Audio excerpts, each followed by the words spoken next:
Assalamualaikum warahmatullahi wabarakatuh. Selamat pagi anak-anak.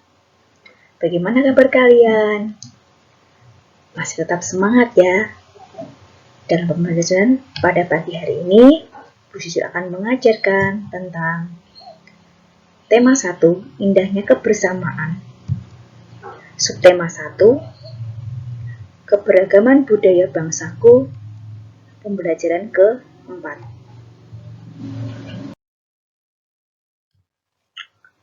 Tema ini, pembelajaran ke-4, kita masih membahas tentang keragaman budaya Indonesia. Kemarin kita sudah membahas tentang rumah adat, kemudian tari, kemudian permainan tradisional. Nah, itu budaya Indonesia. Nah, ini juga selanjutnya, Indonesia juga kaya akan keberagaman kain tradisional. Kain ya, misalnya kain batik, songket, dan ulos. Mungkin kalau batik kalian tidak terlalu asing. Mungkin kalian sering beli, mungkin orang tua kalian atau kalian memiliki baju batik. Atau tiap hari Jumat, seragam kita menggunakan batik. Jenis-jenis kain tersebut merupakan kekayaan budaya bangsa. Bacalah teks berikut, kemudian carilah gagasan pokok dan gagasan pendukungnya. Siswi akan membacakan tentang tari kipas Pakarena. Anak-anak sambil menyimak dari buku tema 1 halaman 51. Ya, mari kita baca bersama. Tari kipas Pakarena. Tari kipas Pakarena merupakan kesenian tari yang berasal dari Goa, Sulawesi Selatan. Tarian ini sudah menjadi tradisi di kalangan masyarakat Goa yang merupakan bekas kerajaan Goa. Kisahnya berasal dari perpisahan antara penghuni Boting, Langi, atau negeri Kayangan, dan penghuni Lino, yaitu bumi, pada zaman dahulu. Konon sebelum berpisah, penghuni Boting, Langi, sempat mengajarkan kepada penghuni Lino cara menjalani hidup seperti bercocok tanam, beternak, dan berburu. Cerita itu diabadikan dalam gerak tarian. Makna gerakan tarian kipas Pakarena seperti gerakan berputar searah jarum jam, melambangkan siklus hidup manusia. Gerakan naik turun mencerminkan roda kehidupan yang kadang berada di bawah dan kadang berada di atas. Cara menari yang lembut mencerminkan karakter perempuan Goa yang sopan, setia, patuh, dan hormat. Secara keseluruhan, gerakan tari ini mengungkapkan rasa syukur. Setelah membaca tadi tentang cerita tari kipas Pakarena, maka kita akan belajar mencari tahu tentang gagasan pokok dan gagasan pendukung dari masing-masing paragraf. Nah, tadi sudah membaca tentang tari kipas Pakarena. Tari kipas Pakarena tadi terdiri dari beberapa paragraf? Ya, terdiri dari 3 paragraf. Nah, maka kita identifikasi dulu paragraf pertama, mana gagasan pokok dan mana gagasan pendukungnya. Coba kita baca terlebih dahulu paragraf pertama. Yaitu, tari kipas Pakarena merupakan kesenian tari yang berasal dari Goa, Sulawesi Selatan. Pada kalimat kedua, tarian ini sudah menjadi tradisi di kalangan masyarakat Goa yang merupakan bekas kerajaan Goa. Manakah gagasan utama dan manakah gagasan pendukungnya? Nah, kita identifikasi. Ya, gagasan pokoknya adalah kalimat pertama dan gagasan pendukungnya adalah kalimat yang kedua. Mari kita identifikasi paragraf kedua. Kita baca dulu paragraf kedua. Kisahnya berasal dari perpisahan antara penghuni Boting, Langi, atau negeri kayangan dan penghuni lino, bumi pada zaman dahulu. Kalimat kedua, konon sebelum berpisah, penghuni Boting Langi sempat mengajarkan kepada penghuni lino cara menjalani hidup, seperti bercocok tanam, beternak, dan berburu. Manakah yang menjadi gagasan pokok?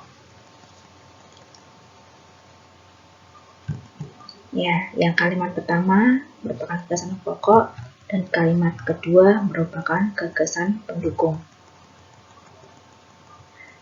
Untuk paragraf ketiga, nanti kamu kerjakan sendiri ya, mana yang termasuk gagasan pokok dan mana yang termasuk gagasan pendukung. Sudah jelas ya, bisa ya.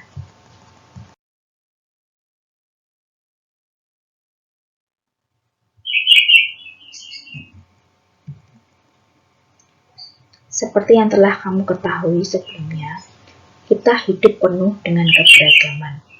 Di dalam keluarga, hampir setiap anggotanya berbeda. Di sekolah, kamu punya teman-teman yang berbeda.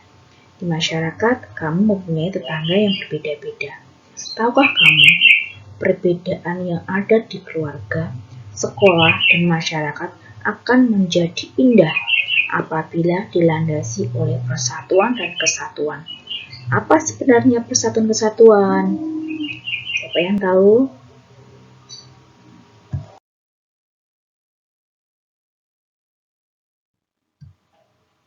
Untuk menjawabnya, mari kita lakukan kegiatan berikut. Pertama, ambil sebuah sapu lidi. Punya kan sapu lidi? Cabut sebatang lidi dari sapu tersebut. Nah, coba sabut. Kemudian gunakan sapu dan sebatang lidi tersebut untuk menyapu. Jadi, tadi sapu tadi kamu gunakan untuk menyapu, dan satu batang lidi yang kamu ambil tadi, kamu gunakan menyapu. Bandingkan hasilnya. Coba, ini bandingkan ya.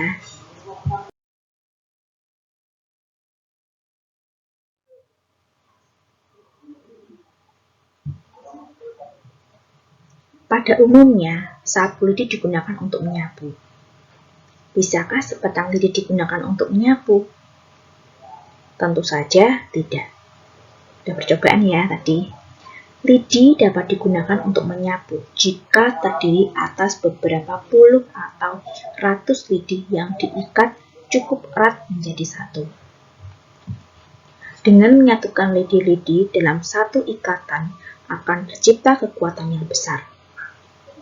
Jadi, persatuan kesatuan dapat diartikan kumpulan bagian-bagian yang dipersatukan. Hal itu merupakan bukti pentingnya kekompakan dalam mewujudkan persatuan. Dengan demikian, persatuan tidak mementingkan kepentingan diri sendiri atau kelompok, tetapi lebih mengutamakan kepentingan umum.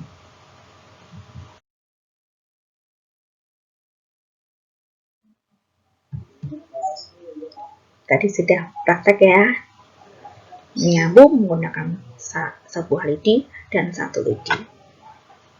Bagaimana kesimpulannya? Ini kesimpulannya. 1. Bersatu membuat sebuah keluarga, masyarakat, dan bangsa menjadi kuat. Bersatu ya. Kalau tidak bersatu, nanti bertengkar, berselisih. Nah, keluarga tersebut tidak kuat. Ya. Jadi ada masalah, pasti mudah untuk menghasut dan lain sebagainya. Namun kalau bersatu, mereka pasti kuat. Yang kedua, bersatu dan bekerja sama dapat memudahkan dan mempercepat pekerjaan. Ya, bersatu. Misalnya kalian piket kelas. Jadi bagi ya, misalnya satu hari itu terdiri dari 5 orang yang piket. Kalau dikerjakan bersama-sama 5 orang tersebut, pasti cepat selesai. Namun, bila hanya 1 orang saja atau 2 orang saja, maka membutuhkan waktu yang lama untuk menyelesaikan pekerjaan tersebut. Jadi, hikmahnya bersatu itu memperkuat suatu keadaan dan mempercepat sebuah pekerjaan.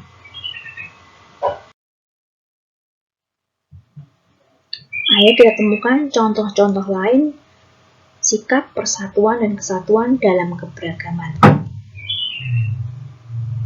Nah, di sini sikap yang menunjukkan persatuan kesatuan dan sikap yang tidak menunjukkan persatuan dan kesatuan. Ayo kita jawab bersama-sama. Yang sikap menunjukkan persatuan kesatuan dulu ya. Baru nanti sikap yang tidak menunjukkan persatuan dan kesatuan. Yang pertama, hidup rukun dengan semua orang. Yang kedua, saling menghargai walaupun berbeda suku, agama, atau pendapat dan lain-lain. Kemudian saling tolong-menolong. Kemudian memberikan kesempatan orang yang berbeda agama dengan kita untuk beribadah. Apakah kalian sudah melakukan itu? Yang mencerminkan sikap persatuan kesatuan? Ini kalau sudah, berarti bagus sekali. Sekarang sikap yang tidak menunjukkan persatuan kesatuan.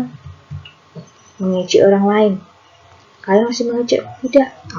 Nah, kalau masih, tolong ditinggalkan. Tidak perlu mengejek orang lain. Kemudian, tidak menghargai. Berikutnya, bertengkar karena berbeda pendapat dan ingin menang sendiri. Jangan ya, karena kita bahas bersama, kita ingin bersama ya. Jadi, dilakukan dengan baik. Berikutnya, menjelek-jelekan suku dan agama orang lain. Tidak boleh ya, karena suku, agama, dan keragaman itu anugerah Tuhan yang Maha Esa. Paham anak-anak dengan pembelajaran pagi hari ini? Adakah pertanyaan?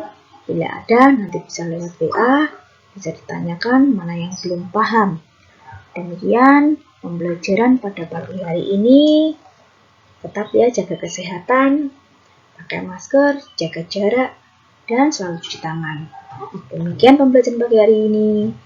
Assalamualaikum warahmatullahi wabarakatuh.